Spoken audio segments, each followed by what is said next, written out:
여우 죽은 고래 이리가 들고. 궁궐 안의 황관들을 눈에 띄는 대로 뵌 뒤 원소는 다시 군사들에게 영을 내렸다. 이제부터 너희들은 패를 나누어 십상시의 가속들을 모조리 잡아내 베도록 하라. 남녀노소를 가리지 않고 씨를 말려야 한다. 그러자나도 이미 피를 보아 눈이 뒤집힌 군사들이었다. 황간의 가속들이라 여겨지면 닥치는 대로 찌르고 베니 그 하루 동안에 목숨을 잃은 자만도 2천이 넘었다. 호분 중랑장으로 있던 종제 원술이 앞장서서 지휘했고 군사들 또한 광란 상태에 가깝게 흥분해 있었다고는 하지만 그때 너그럽고 어진 군자로 알려져 있었던 원소의 과격함과 잔혹함이 대강 그러했다. 이때 조조도 원소, 원술 형제와 함께 있었다. 만약 그 자신이 환관의 자손만 아니었더라도 어떻게든 그 참사를 막아볼 수도 있었지만 넓게 따지면 그 자신이 바로 환관의 가속이 되니 나서서 어찌해볼 처지가 못 되었다.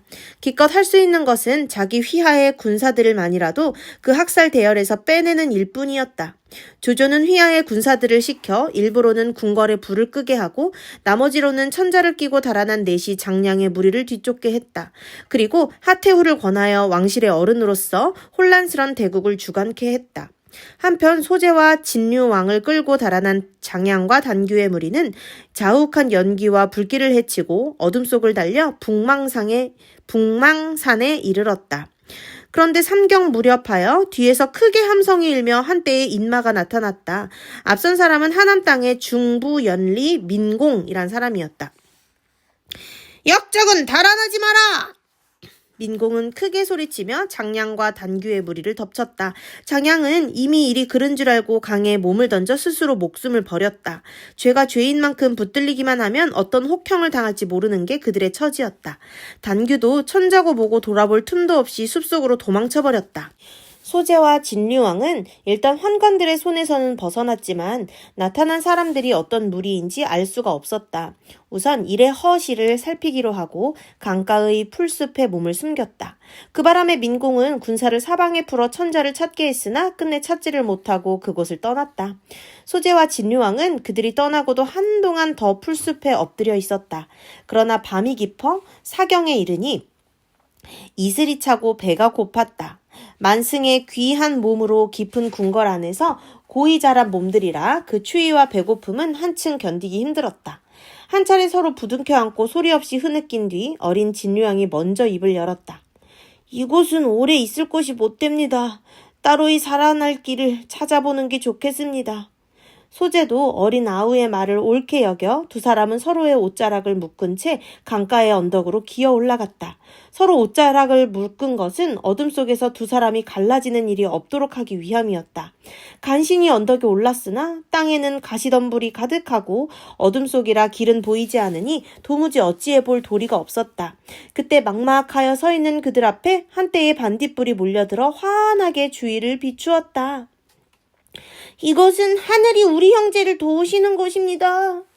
진류왕이 그렇게 말하며 반딧불을 따라 걷기를 권했다. 한참을 걸으니 길이 보였다. 그러나 오경 무렵이 되자 이번에는 다리가 아파 걸을 수가 없었다. 할 수 없어 쉴 곳을 찾아보니 마침 산자락에 풀더미가 쌓여있는 게 보였다. 형제는 지친 몸을 그 풀더미 위에 뉘었다. 어둠 속이라 알아보지 못했지만 소재와 진류왕이 누워있는 그 풀더미 앞 멀지 않은 곳에는 장원이 하나 있었다. 그 주인 되는 사람이 그날 밤 꿈을 꾸었는데 붉은 해 2개가 집 뒤로 떨어졌다. 놀라 깨어나니 아무래도 예사꾼 같지가 않았다. 급히 옷을 걸치고 사방을 살피자 집 뒤에 쌓아둔 풀더미 위에 붉은 빛이 하늘을 찌르는 듯 피어오르는 게 보였다. 놀라 그리로 가보니 두 소년이 풀더미 위에 누워있었다. 행색이나 생김이 여느 집 아이들 같지는 않았다. 두 분은 어느 집 자제분이시오? 장원의 주인 되는 사람이 공손히 물었다. 소재가 대답을 망설이는데 진류왕이 나서서 소재를 가리키며 대답했다. 이분은 당금의 천자시오. 십상시에 난리를 만나 피해 오다 보니 이곳까지 이르게 되었소이다. 나는 황제인 진류왕이요. 그 말에 장원의 주인은 깜짝 놀라 2번 절한 뒤에 자신을 밝혔다. 저는 선제 때 사도 벼슬을 지낸 최열의 아우 최의옵니다. 십상시들이 관직을 팔고 어진이를 미워하는 게 보기 싫어 이곳에 숨어 살고 있었습니다. 최의는 그 길로 황제를 부축하여 장원 안으로 맞아들이고 술과 밥을 차려 올렸다. 우연히 만나도 소재와 진류왕에게는 찾고 있던 사람이나 다름없었다. 소재와 진류왕이 최의의 정성 어린 보살핌을 받고 있는 동안에도 민공은 여전히 그들을 찾아 부군을 뒤지고 있었다. 그러나 끝내 보이지 않아 군사를 물리다가 앞서 달아난 단규를 만났다. 민공이 큰 소리로 천자가 계신 곳을 물었으나 단규가 알 리 없었다. 벌벌 떨며 도중에 헤어져 알 수 없노라고 대답할 뿐이었다. 그러자 노한 민공은 한 칼에 단규를 베고 그 목을 말 안장에 매단 뒤 다시 군사를 나누어 천자가 계신 곳을 찾게 했다. 그리고 자신도 홀로 말을 달려 숲 사이로 난 길을 따라갔다. 하늘이 도우신 것인지 그렇게 달린 지 반각도 안 돼 민공은 우연히 최의의 장원 앞에 당도했다. 말발굽 소리를 듣고 달려나간 최의가 민공에게 물었다. 공은 뉘시오? 그리고 말 안장에 매단 것은 누구의 목이오? 나는 하남 중부연리 민공이라 하오. 지금 십상시들에게 끌려가신 황제 폐하와 진류왕 전하를 찾고 있소이다. 이 목은 중상시 단규의 목이요. 폐하를 찾아서는 어떻게 하실 작정이시오? 궁궐로 다시 모셔가려는 것이요. 이제 십상시의 무리는 깨끗이 제거되었소. 그리고 민공은 그날 낙양성 안에서 있었던 일들을 자세히 전해주었다. 최의가 가만히 살펴보니 아무래도 천자를 해할 사람 같지는 않았다. 민공을 불러들여 천자를 뵙게 했다. 천자를 뵙자 한바탕 통곡을 한 민공은 곧 목소리를 가다듬어 아뢰었다. 나라에는 단 하루라도 임금이 없어서는 아니 됩니다. 폐하, 부디 도성으로 돌아가시옵소서. 최의도 장래의 유일한 여인 말 한 피를 끌어내며 천자께 돌아갈 것을 권했다. 이에 소재는 여인 말 한 피를 진류왕과 함께 타고 최의의 장원을 떠났다. 채 30리도 못 가 다시 한때의 인마가 황제를 맞았다.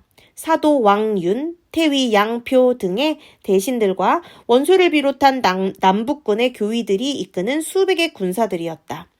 더욱 힘을 얻은 황제 일행은 먼저 단규의 목을 성 안으로 들여보내 영을 세운 뒤 황제와 진류왕도 좋은 말로 바꾸어 타 위의를 갖추고 낙양성으로 향했다.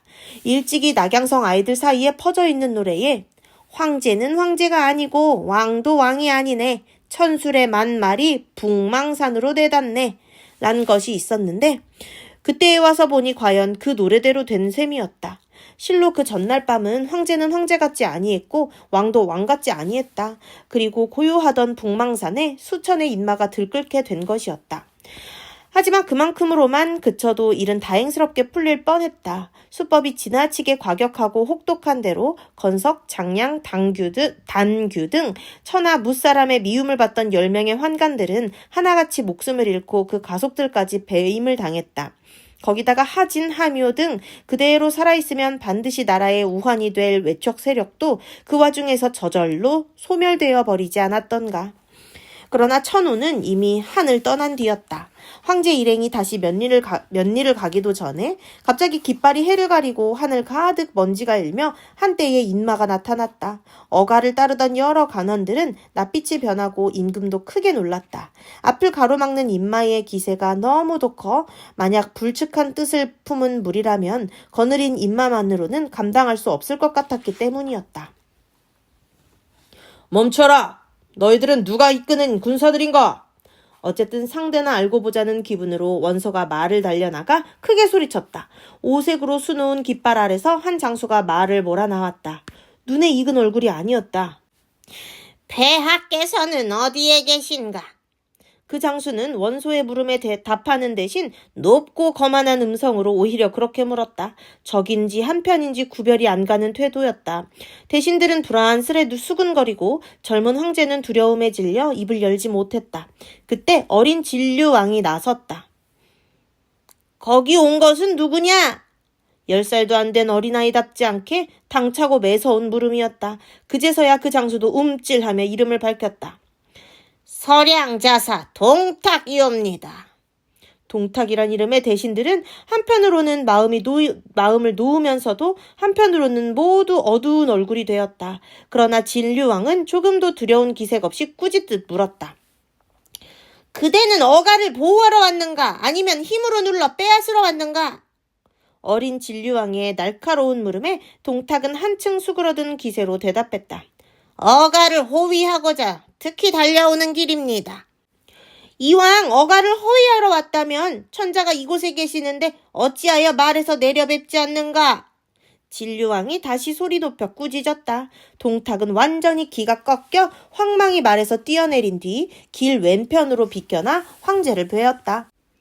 진류왕은 말로 동탁을 어르고 달래는데 처음부터 끝까지 조금도 그르침이 없었다. 9살의 나이로 보면 빼어난 총명이요 영특함이었다. 비록 그 때문에 혼이 나기는 했지만 동탁이 소재를 내쫓고 진류왕을 제위에 나가게 하려 마음먹은 것은 어쩌면 그런 첫 만남부터였는지도 모를 일이었다. 동탁이 이끄는 서량병들의 호의를 받게 되자 어가는 더 이상 지체할 일이 없었다.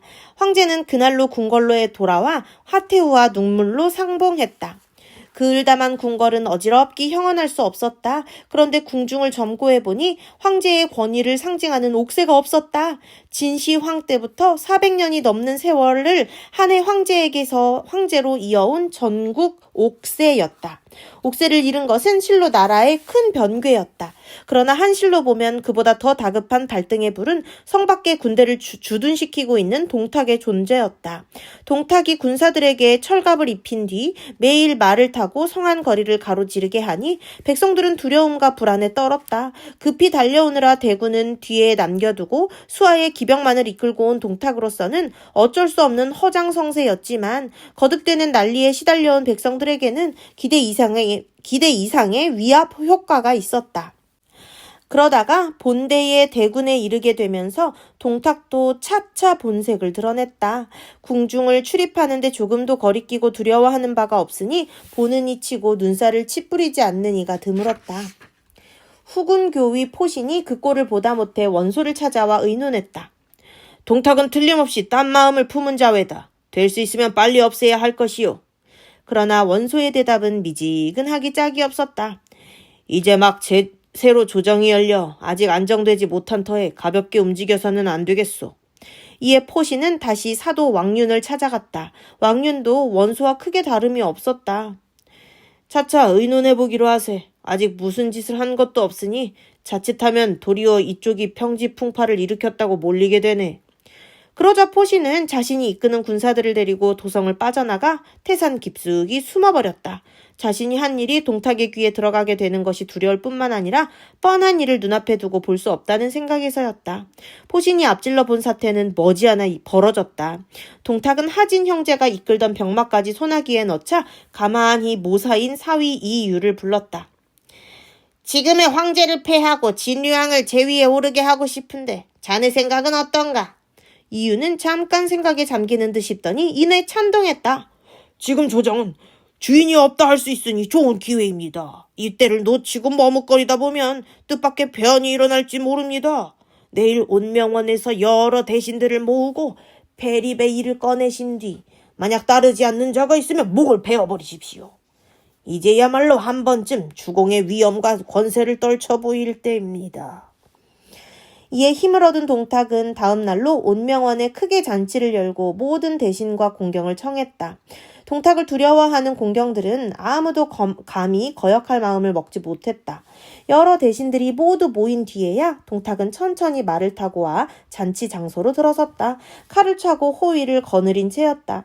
몇 순배 술이 돈 뒤 동탁은 돌연 술과 음악을 멎게 하고 큰 소리로 입을 열었다.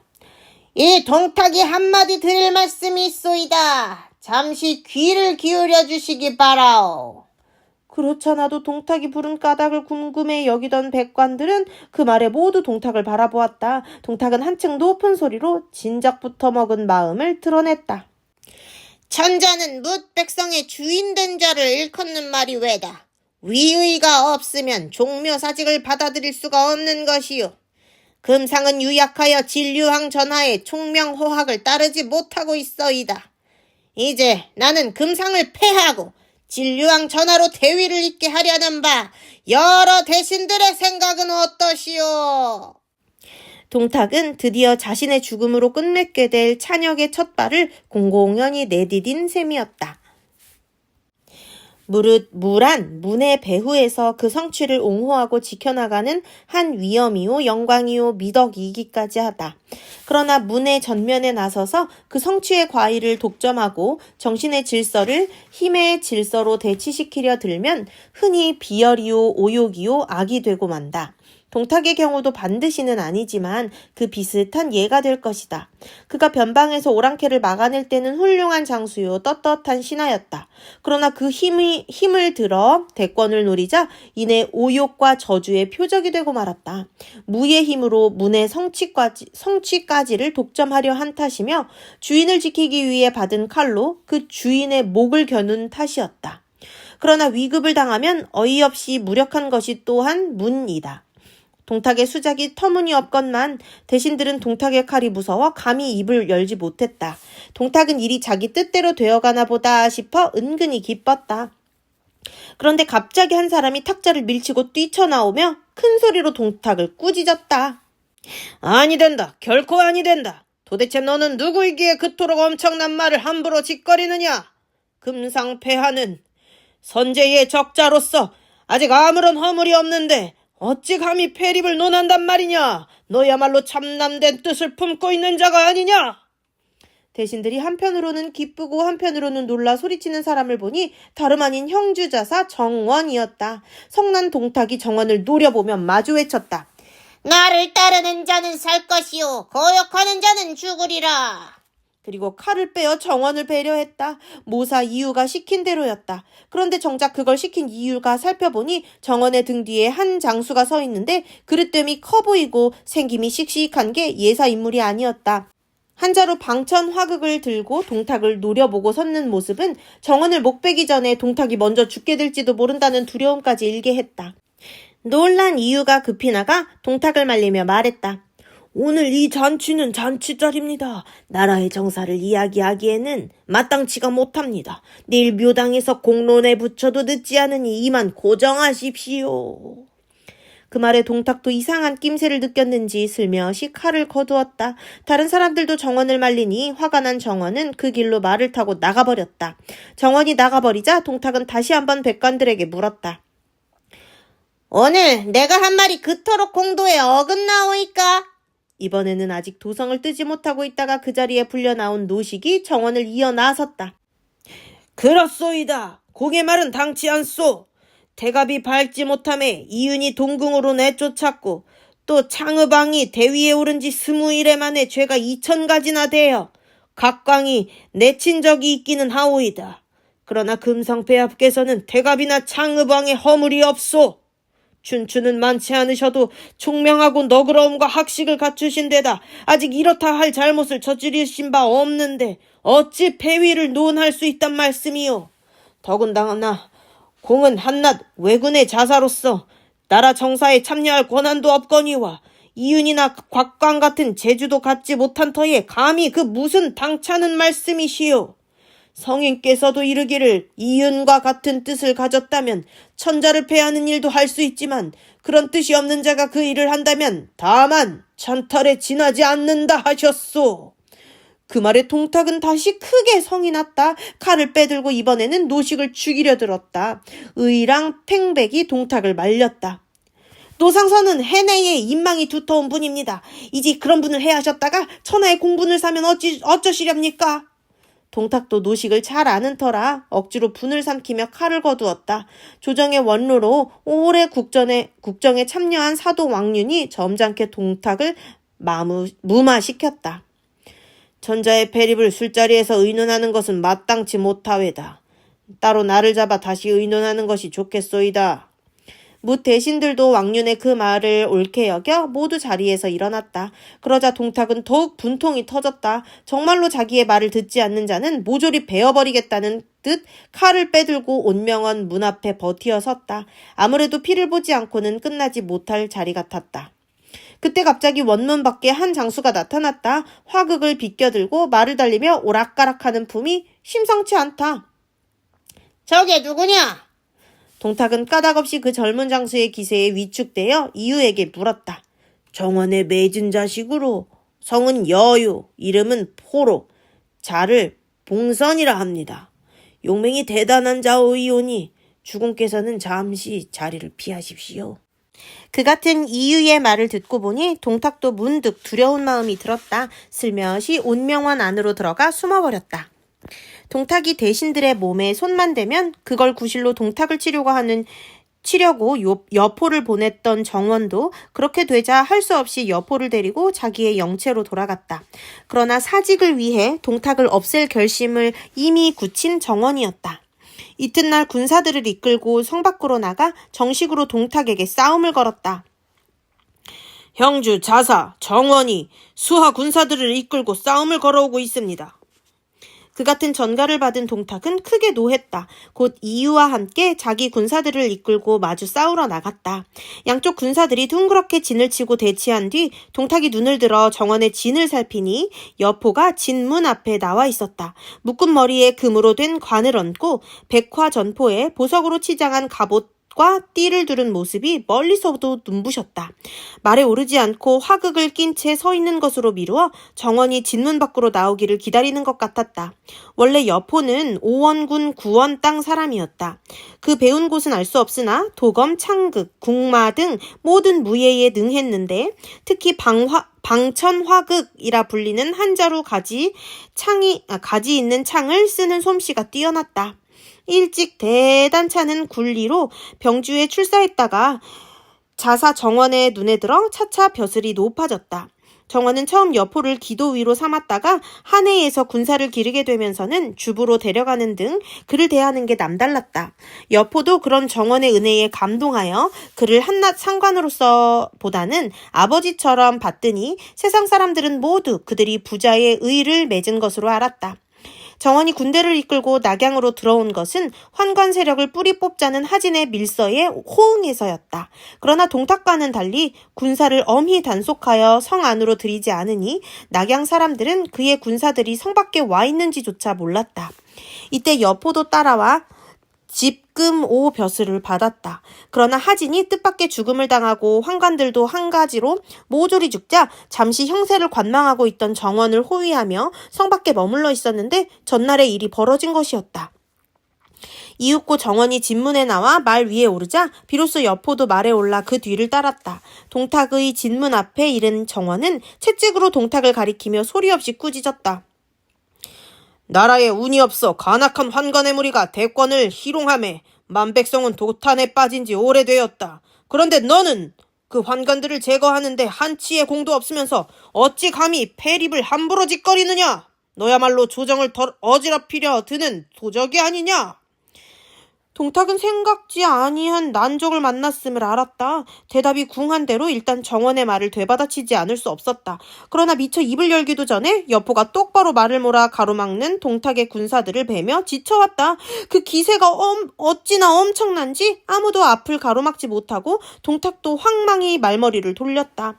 그렇게 되면 싸움은 끝난 것이나 다름없었다. 저희 대장이 도망치는 걸 보자 동탁의 군사들도 사태나듯 뭉그러졌다. 정원이 때를 놓치지 않고 군사를 몰아 뒤따르며 죽이니 동탁은 크게 패해 30열이나 도망친 뒤에야 겨우 하체할 수 있었다. 원래 정원의 군세는 동탁에게 미치지 못했다. 그러나 동탁은 세력의 반을 갈라 근거지인 서량에 남겨두고 온 데다 여포의 용맹 또한 전륜하니 정원을 당해낼 수가 없었다. 이에 크게 근심이 된 동탁은 막장들을 불러놓고 정원 깨칠 일을 의논했다. 오늘 보니 여포란 놈이 예산 내기가 아니다. 그 자를 얻을 수만 있다면 천하에 두려운 것이 없겠다만. 동탁이 그렇게 개탄하는데 문득 한 사람이 나섰다. 추공께서는 심려를 거두십시오. 저는 여포와 같은 고향이라 그가 용맹하나 꾀가 없음을 잘 압니다. 이익을 보면 대의를 잇는 인물이오니 새치혀로 한번 달래보겠습니다. 반드시 여포가 스스로 손을 모으고 주공께 항복하도록 하겠습니다. 동탁이 놀랍고 기뻐 말하는 자를 보니 호분 중랑장 이숙이었다. 네가 어떻게 여포를 달래겠느냐? 제가 듣기로 주공께서는 이름을 적토라 하며 하루 천리를 닫는 유명한 말이 있습니다. 그 말을 제게 주시고 그 위에 약간의 금은 보석을 더 얹는다면 이익으로 그 마음을 움직여볼 수 있겠습니다. 거기다가 좋은 말로 그를 달랜다면 여포는 반드시 정원을 버리고 주공께로 항복해올 것입니다. 얼른 믿지 못하는 동탁의 물음에 이숙은 그렇게 대답했다. 그래도 동탁은 미심쩍은 얼굴로 다시 한번 곁에 있는 이유에게 물었다. 정말로 이 말대로 될 수 있을까? 동탁 또한 욕심이라면 남에게 뒤지지 않는 데다 적토마는 워낙 그가 아끼는 말이었다. 동탁의 물음에는 일의 성패에 관한 의심 못지않게 적토마와 재물에 대한 아까움이 담겨 있음을 이유가 모를 리 없었다. 주공께서는 천하를 얻고자 하시면서 어찌 한 마리 말을 아까워하십니까? 그렇게 충동하자 비로소 동탁도 흔연히 이숙의 요구를 들어주었다. 적토마에다 황금 1,000냥, 좋은 굿을 수십 알에 옥으로 깎아 이은 띠 1개로 여포를 달래보게 했다.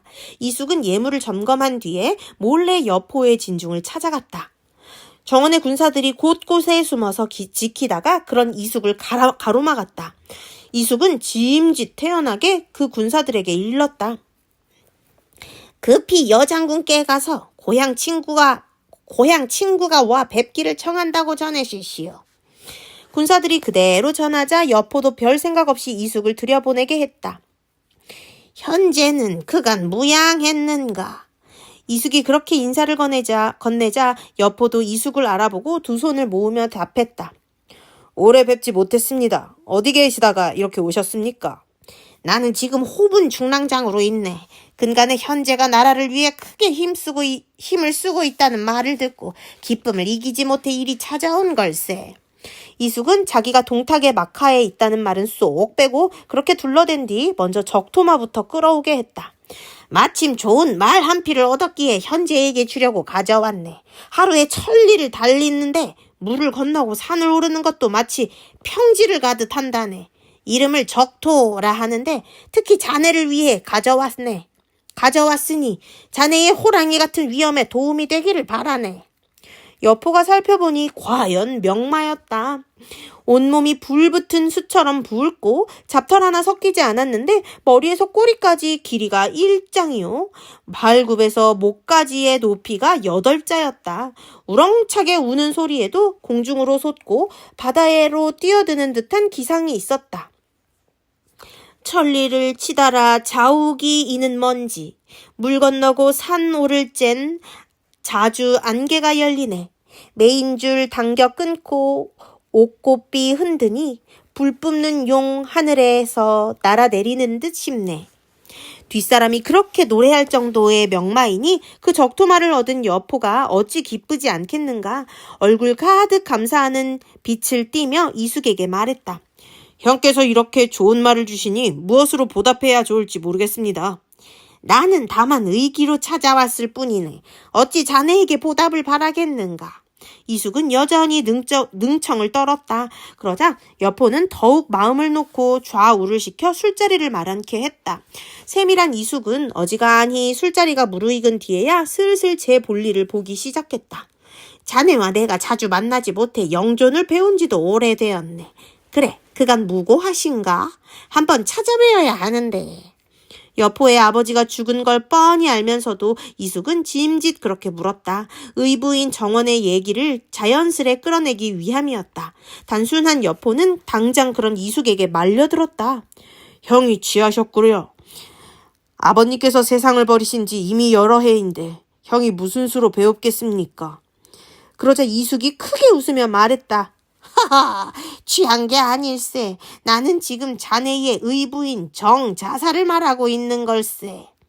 이숙의 말에 여포의 얼굴이 실쭉해졌다. 사실 정원과 여포의 관계는 세상에 알려진 것처럼 그리 깊은 것은 못 되었다. 정원이 여포를 자식처럼 아끼는 것은 틀림없지만 원래가 엄격하고 고든 사람이라 허물이 있으면 용서하지 않았다. 여포 또한 아버지처럼 그를 따르기는 했으나 천성이 우직하고 지조가 없다 보니 그런 정원에게 따스한 부정을 느끼기보단 엄한 주인을 대하듯한 기분이 들 때가 많았다. 이숙이 그런 정원을 이미 죽은 친아버지에 갈름하니 여포의 기분이 별로 유쾌할 리 없었다. 아우가 정건양의 막하에 있는 것은 사실입니다.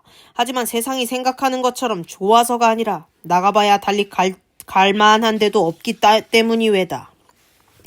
이윽고 여포는 이숙에게 본심을 털어놓았다. 이숙은 속으로는 옳다 싶으면서도 겉으로는 뜻밖이라는 듯한 얼굴로 은근히 여포를 부추겼다.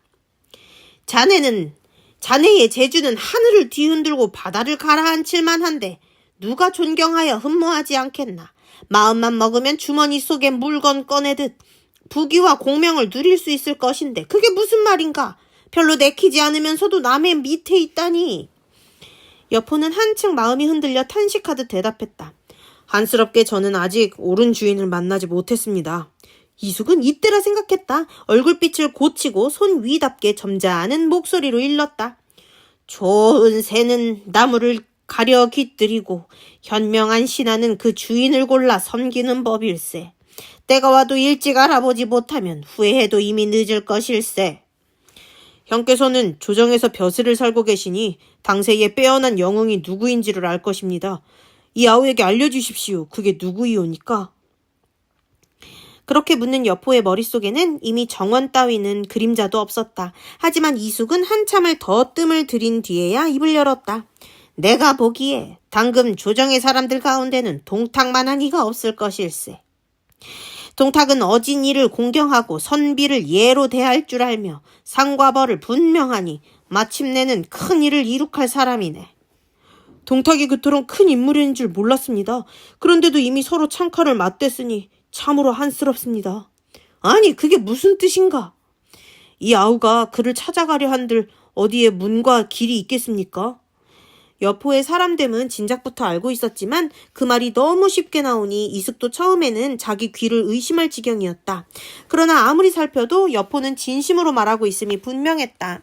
자신을 얻은 이숙은 비로소 가져온 예물들을 펼쳤다.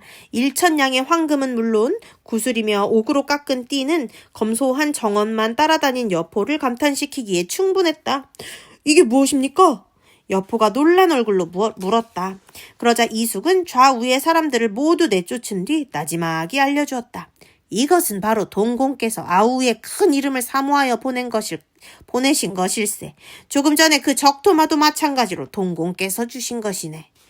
여포가 조금이라도 생각 깊은 자였다면 그때쯤이라도 한 번은 앞뒤를 헤아려 보았어야 했다. 이숙의 그 돌연한 방문이 단순히 같은 고향 사람의 호의에서가 아니라 사전에 면밀히 꾸며진 계책이란 걸 안 이상 그가 한 말도 의심해 볼 필요가 있기 때문이다.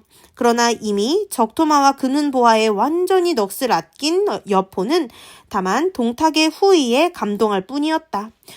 동공께서 이토록 크신 사랑을 베푸시는데 저는 실로 무엇으로 보답해야 될지 모르겠습니다. 나처럼 재주 없는 사람도 호분 중랑장의 자리를 주셨으니 만약 아우가 간다면 그 높게 됨은 이르다 말할 수 없을 것이네. 이숙은 그렇게 여포의 마음을 한 번 더 흔들어 놓았다. 그리고 여포가 한 점 티끌만한 공도 없이 찾아가 뵙기 실로 부끄럽습니다. 라고까지 하자 넌지시 일러주었다. 공을 세울 길이야 손바닥 한번 뒤집기보다 쉬운 게 있네. 다만 아우가 마음이 내키지 않을까 걱정이 될 뿐이지. 지모가 모자라는 여포지만 그 말만은 금세 알아들었다. 그러나 워낙 일이 엄청난 탓인지 한동안 말없이 생각에 잠긴 뒤에야 입을 열었다. 정원을 죽인 뒤 그 군사를 이끌고 동공에게로 가면 어떻겠습니까? 자네가 그렇게만 하면 정말로 큰 공을 세우는 게 되네. 다만 일이란 시일을 끄면 안 되는 수가 많으니 급히 결행하게. 내일 안으로 결행하겠습니다. 동공께 엽죽고 기다리겠네. 이숙은 여포와 그렇게 약조한 뒤 돌아갔다. 그날 밤 2경쯤이었다. 여포는 칼을 들고 정원의 군막으로 들어갔다. 무략에 못지않게 문제도 갖추고 있는 정원은 비록 진중이지만 촛불을 밝히고 책을 읽다가 여포가 들어오는 걸 보고 물었다. 내 아들이 무슨 일로 밤중에 나를 찾아왔느냐? 동탁과의 한 싸움에서 여포가 세운 공 때문에 전에 없이 부드러운 목소리였다. 그러나 여포의 대답은 뜻밖이었다. 내가 떳떳한 장부로서 어찌 너 같은 놈의 자식일 수 있겠느냐? 봉선, 네가 마음이 변했구나. 도대체 무슨 연고냐? 정원이 놀라 읽던 책을 떨어뜨리며 거듭 물었다. 평소에도 여포의 심지가 깊지 못함을 걱정해 오기는 했지만 그렇게까지 나오리라고는 상상도 못했던 것이다. 그러나 여포는 대답 대신 한 칼질로 정원의 목을 잘라버렸다. 정원 또한 전혀 무예를 모르는 사람이 아니었으나 워낙 갑작스런 일이라 손발 한번 놀리지 못하고 목 없는 주검이 되고 말았다. 여포는 피가 뚝뚝 듣는 정원의 목을 높이 쳐들고 큰 소리로 외쳤다. 장졸들은 듣거라. 정원이 어질지 못해 내가 이미 죽였다. 나는 이제 동장군께 의지하려니와 나를 따르는 자는 남고 그렇지 않는 자는 모두 떠나라. 그러자 정원의 군사들은 태반이 흩어져 제 갈 길을 가버렸다. 다음날 여포는 정원의 목을 들고 이숙을 찾아갔다. 이숙은 여포를 인도하여 동탁에게 보이니 동탁은 기쁨을 감추지 못하여 술자리를 벌이고 여포를 맞았다. 좋든 나쁘든 천하를 노릴 정도의 인물이라 동탁의 처신 또한 변화가 무쌍했다. 어제까지의 거드름은 어디를 갔는지 가장 겸손한 채 먼저 여포에게 절을 하며 칭송했다. 이 동탁이 장군을 얻은 것은 마치 가뭄으로 말라 들어가던 모가 단비를 만난 것 같소이다. 여포도 과분한지 놀라 동탁을 자리에 앉게 한 뒤 공손히 절을 올리며 말했다. 공께서 하찮은 여아무개를 이토록 환대하시니 실로 몸둘 바를 모르겠습니다. 버리시지 않는다면 의부로 받들어 모시겠습니다. 차이라면 이리와 승냥이 정도일까? 한쌍 잘 어울리는 상하의 잠옷 감동적인 만남이었다. 여포를 얻자 동탁의 위세는 한층 더 커졌다. 더구나 정원의 군사까지 흩어져 버린 뒤라 적어도 낙양성 안에서는 동탁에 대항할 만한 무력은 없었다. 이에 동탁은 스스로 전군의 장수와 사조를 거느리고 아우 동민을 좌장군으로 여포를 기도위 중랑장에 도정으로 봉해 도성 안의 모든 군사력을 장악했다. 그 다음은 이미 입 밖에 낸 황제 패립을 마무리 짓는 일이었다. 동탁은 다시 자기의 부중에 연회를 열고 여러 공경 대신을 청했다. 여포로 하여금 처녀 갑사를 거느리고 좌우를 지키게 하여 잔뜩 위세를 부린 뒤였다. 정한 날이 되자 태부 원외를 비롯한 조정 백관들이 차례로 연회장에 이르렀다. 동탁의 미움을 받게 되는 것이 두렵기도 하거니와 패립의 일이 어떻게 맺어질까 궁금하기도 한 까닭이었다. 몇 순배 술이 돈 뒤에 동탁은 칼을 빼들고 위협 담긴 어조로 입을 열었다. 지금의 황제는 어둡고 약하시어 종묘사직을 받들기 어렵소이다. 이에 나는 이윤과 각강의 고사에 의지해 황제를 패하여 홍농왕으로 삼고 지금 진류왕 전화를 추대하고자 하오. 또다시 내 뜻을 거스르는 자가 있으면 정원과 마찬가지로 뵐 것이오. 동탁의 위세에 질린 백관들은 아무도 감히 대꾸하지 못했다. 그때 중군교위 원소가 벌떡 몸을 일으키며 소리쳤다. 아니되오. 천하는 동공의 것이 아니오. 금상께서는 제위에 오르신 지 오래지 않고 덕을 잃은 다스림을 펴신 일도 없는데 공은 어찌 적차를 패하고 서자를 세우려 하시오. 그건 모반이나 다름없소. 일이 잘 되는가 싶은데 원소가 그렇게 나오니 동탁은 화가 치밀었다. 금세 칼로 원소를 후릴 듯 소리쳤다. 천하가 이미 나를 따르거늘 내가 하는 일을 누가 감히 거스른단 말이냐. 너는 내 칼이 날카롭게 보이지 않느냐? 원소도 지지 않았다. 마주 칼을 빼들며 소리쳤다. 네 칼이 날카롭다면 내 칼이라고 날카롭지 못하란 법이 있느냐? 두려움을 모르는 명문의 공자다운 기백이었다. 그러나 기백만으로는 되는 일이 아니었다. 정원이 의를 세우려다 몸이 먼저 죽은 것처럼 원소의 목숨도 위태롭기가 바람 앞에 등불 같았다. 동탁 자신이 본시 무예가 뛰어난 데다 처녀 갑사를 거느린 여포까지 방천 화극을 꼬나들고 여차하면 원소를 찌를 기세였다. 이때 동탁의 모사 이유가 나섰다.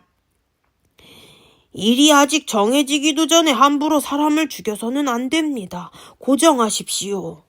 자기가 꾀를 빌고 있는 이유가 그렇게 말리자 동탁은 노한 가운데도 주저가 되었다. 기백 하나로 동탁과 맞섰으나 원소 또한 자신의 처지를 모를 만큼 쑥맥은 아니었다. 여전히 손에는 보검을 빼든 채 백관에게 작별을 고한 뒤 연회장을 빠져나갔다. 그리고 그 길로 말을 달려 원가의 근거지라 할 수 있는 기주로 도망쳐버렸다. 원소까지 떠나가자 이제 동탁을 막을 사람은 아무도 없었다. 동탁은 먼저 원소의 일로 그 숙부인 태부 원외를 얼러 천자를 패립하는 일에 찬성을 얻어낸 뒤 이어 우격다짐으로 나머지 백관들도 승복시켰다. 그리하여 소제의 폐위는 결정되고 새 황제의 즉위는 9월 보름으로 날을 잡았다. 하지만 동탁은 아무래도 원소를 놓아보낸 일이 마음에 걸렸다. 평소 신이 많은 시중 주비와 교위 오경을 불러 가만히 물었다. 원소의 일을 어떻게 했으면 좋겠는가? 주비가 대답했다. 원소가 비록 화를 내고 떠났으나 공께서 급하게 잡으려 들면 반드시 변을 일으킬 겁니다. 원씨는 4대에 걸쳐 널리 덕을 베풀어 따르는 문생들과 관리들이 천하에 두루 퍼져 있습니다. 거기다가 원소 또한 평소부터 여러 호걸들과 사귀어둔 터라 만약 그가 무리를 모아 변을 일으키고 다른 영혼들도 따라서 일어난다면 산동은 결코 공의 다스림을 받는 땅이 되지 못할 것입니다. 하지만 원소가 도망친 것은 그런 큰 뜻이 있어서가 아니라 공의 뜻을 거스른 일이 두려워서입니다. 너그러이 용서하시어 그에게 태수자리라도 하나 내려주는 것이 그를 급히 모으는 것보다 낫습니다. 그러면 그는 죄를 벗는 것이 기뻐 우환을 만들지 아니할 것입니다. 원소의 그릇됨을 지나치게 작게 본 흠은 있지만 대강은 맞는 말이었다. 오경도 거들었다. 원소는 일 꾸미기를 좋아하는 하나 결단성이 없는 위인입니다. 좋게 두려워하실 바가 못됩니다. 그에게 태수자리 하나 주어 도량을 보이시고 민심을 거두시는 편이 낫습니다. 이에 동탁은 그 말을 따라 원소에게 발해 태수 자리를 내려주었다. 뒷일이야 어찌되건 당장으로는 합당한 처사였다. 9월 보름이 오자 동탁은 문무백관을 모두 불러 모으고 소재를 청해 가덕전에 오르게 했다. 그런 다음 수천 갑사들로 둘레를 에워싸게 한 뒤 자신도 칼을 빼든 채 소리쳤다. 천자가 자질이 어둡고 여러 만백성의 임금으로 마땅치가 못하다. 이에 책문을 갖추어 읽고자 하니 모두 들으라. 동탁의 말이 떨어지기가 무섭게 이유가 나서서 마련된 책문을 읽었다. 소재의 재주와 위엄이 없음을 논함과 하태후의 동태후 독사를 꾸짖음이 제법 준엄하고 진류왕의 지혜로움과 돈독함을 기리는 말이 잠옷 아름다운 글이었다. 그러나 아무리 덕으로 분바르고 의로 치장해도 동탁의 숨은 뜻이 아름답지 못하니 도무지 사람의 마음을 움직이는 힘이 없다. 백관들은 한결같이 속으로 탄식만 삼킬 뿐이었다. 이유가 읽기를 마치자 동탁이 다시 나섰다. 좌우를 꾸짖어 소재를 옥자에서 끌어내리게 한 뒤 옥새와 인수를 빼앗고 북면하여 꿇어앉게 했다. 신하로서 제명을 받드는 자세였다. 그런 다음 하태우도 끌어내려 예복을 벗기고 무릎을 꿇게 하니 무력한 모자는 그저 얼싸안고 통곡할 뿐이었다. 그 전경을 바라보는 백관들 치고 슬프고 참담하게 여기지 않는 이가 없었으나 어쩌랴 당장 두려운 것은 동탁의 칼끝이었다. 하지만 그렇다고 사람이 전혀 없는 것은 아니었다. 갑자기 한 대신이 분노를 이기지 못해 뛰쳐나오며 소리쳤다. 동탁이 역정놈아! 네 감히 하늘을 속이는 일을 꾸미는구나. 내 마땅히 목에 피를 뿌려서라도 네 놈을 꾸짖으리라. 그리고 손을 휘둘러 들고 있던 상하 막대로 동탁을 때렸다. 동탁의 성난 목소리에 놀란 무사들이 끌어내리고 보니 상서 정관이었다. 동탁은 정관을 끌어내 목베게 하였으나 정관은 죽는 순간까지도 얼굴색 하나 변하지 않고 동탁을 꾸짖어 마지 않았다. 뒷사람이 시를 지어 의를 위해 목숨을 버린 그를 찬양했다. 동탁은 다시 진류왕 협을 부축하여 옥좌에 앉게 했다. 영제의 둘째 아들로 하태우에게 독살당한 왕미인의 아들인데 그때 나이 겨우 9이었다. 후한의 마지막 황제가 되는 헌제가 바로 그였다. 가엾게도 소재는 4월에 즉위하여 9월에 폐위되니 겨우 5달을 제 위에 있었던 셈이다. 자기가 뜻한 바대로 새 천자를 세우자 동탁은 연초를 초평으로 갈고 스스로 상국이 되어 나라의 대권을 오로지 했다. 뿐만 아니라 참배할 때에도 이름을 부르지 않고 조희에서도 허리를 굽히지 아니하며 신을 신은 채 전 위로 오를 수 있고 칼을 찬 채 천자를 대할 수 있으니 위세가 천하에 비할 바가 없었다. 동탁은 또 이유의 권유를 받아들여 새로 꾸민 조정에 명망 있는 선비들을 불러들였다. 완연히 동탁의 세상으로 바뀌자 허명의 탈을 벗어던지고 권세와 부귀를 찾아 동탁의 부름에 쫓는 이도 많았으나 그렇지 않은 이도 있었다. 그 중에 하나가 채옹이었다. 학자요, 빼어난 문장가로서 일찍이 십상시를 탄핵하는 글을 올렸다가 파직된 적까지 있는 그는 동탁의 부름을 받고도 응하지 않았다. 동탁이 그대로 참고 있을 리가 없었다. 오지 않으면 일족을 멸하겠다고 으름장을 놓으니 문약한 채용은 마지못해 나갔다. 그러나 채용이 한번 벼슬길에 나서자 그에 대한 동탁의 후대는 남달랐다. 한 달에 3번이나 벼슬을 높여 시중으로 삼고 누구보다도 무겁고 귀하게 여겼다. 거기까지는 제법 한나라의 정승다운 풍도가 있었다. 하지만 오래전에 감춰져 있던 그의 흉포함이 드러났다. 그 첫 번째가 영안궁에 유폐되어 있는 폐제와 당비 그리고 하태후를 죽인 일이었다. 동탁은 폐제를 영안궁에 가둔 뒤 백관들을 함부로 출입하지 못하게 하는 한편 사람을 풀어 항상 폐제를 감시했다. 거기다가 음식이며 의복까지 제대로 대주지 않으니 아무리 문약한 폐제지만 울분과 한이 없을 수 없었다. 자연 노래로 그 울분과 한을 달랬는데 그 중에 한 구절이 동탁의 귀에 들어갔다. 아득히 푸른 구름 깊은 곳 거기가 내 옛 궁궐일세. 누가 충이를 짚고 일어나 이 가슴 속 맺힌 한을 풀어주리. 그렇잖아도 폐제와 하태우가 살아있는 게 마음에 걸리던 동탁이었다. 은근히 충의 지사들의 권기를 촉구하는 그 구절을 듣자 내버려둘 수 없다고 생각했다. 이유에게 무사 10명을 딸려 폐제를 죽이라 명했다. 그때 폐제는 하태후 및 당비와 더불어 궁 안에 누각 위에 올라가 있었다. 궁녀로부터 이유가 왔다는 말을 듣자 폐제는 크게 놀랐다. 무슨 일로 왔는가? 폐제가 떨리는 목소리로 묻자 이유는 짐독이 든 술을 내놓으며 대답했다. 봄날이 화창하와 상국께서 특히 수주를 보내셨습니다. 하지만 아무래도 태도가 수상쩍었다. 곁에 있던 하태우가 그런 이유를 다그쳤다. 그게 참으로 술을 비는 술이라면 네가 먼저 마셔보아라. 그 말에 이유가 본색을 드러내며 목소리를 높였다. 정말 마시지 못하겠소? 그리고 좌우를 불러 단도와 흰 비단 띠를 내놓으며 말했다. 술을 마시지 못하겠거든 이 둘 중에 하나를 택하시오. 당비가 나서서 대신 죽기를 청했으나 받아들여질 일이 아니었다. 이유는 당비를 꾸짖어 물리친 뒤 하태후를 가리켜 비정하게 말했다. 당신부터 마시시오.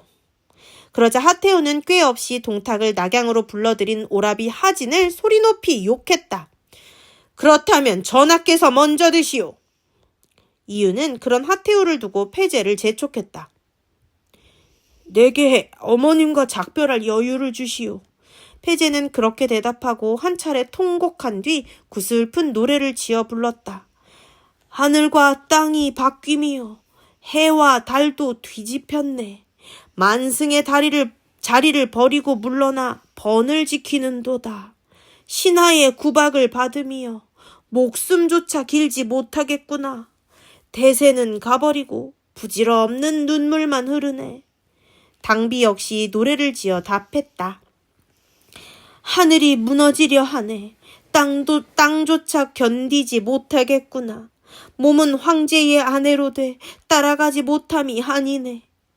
죽음, 삶의 길이 다름이요. 이제는 헤어진 뿐이로구나. 어찌할 거나 홀로 남겨짐이요. 가슴 속엔 슬픔만이네.